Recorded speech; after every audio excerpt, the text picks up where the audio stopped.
There's a saying in China: to end poverty, build a road. In the sparsely populated western border of Xinjiang, a building boom is underway. Though it's only a construction zone right now, this will soon become the third railway link between Xinjiang and Central Asia. We are now laying the foundation for the railway. It's tough work in the middle of no man's land. This vast no man's land is the border between China and Kazakhstan. Although it's largely empty and uninhabited today, it used to be one of the busiest sections of the ancient Silk Road, with camel caravans and merchants passing it across the continent. So here we are at the heart of Eurasia.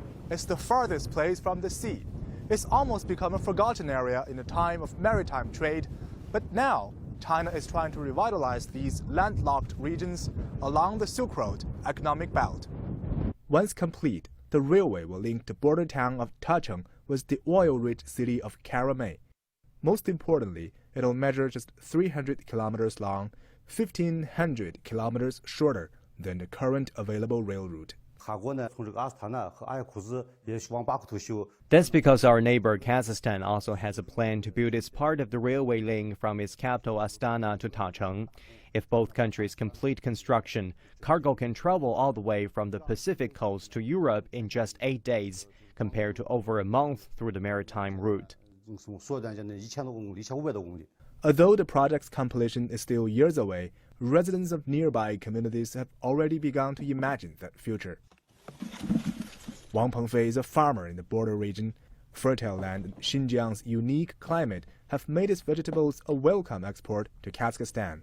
All that's missing is a way to get them there fast enough to meet demand.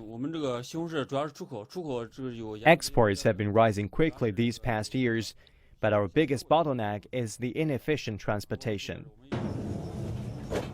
For now, Wang and his neighbors must send their vegetables to Central Asia through truck containers. Yu Xinli is the largest vegetable collector and transporter in Tacheng. He says even though authorities have established a green passage to ensure trade efficiency, each day is a race against time to get vegetables to market before they lose their freshness.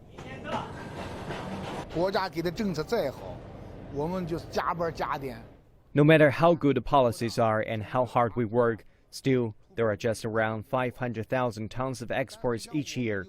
The railway is going to increase that speed and enable exports much farther to the west. Vegetables are, of course, just one small part of what the trains will carry.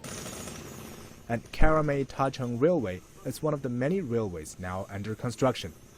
But as they come together, the vast Gobi Desert, silent for centuries, is starting to feel the hustle and bustle of the ancient Silk Road gradually coming back.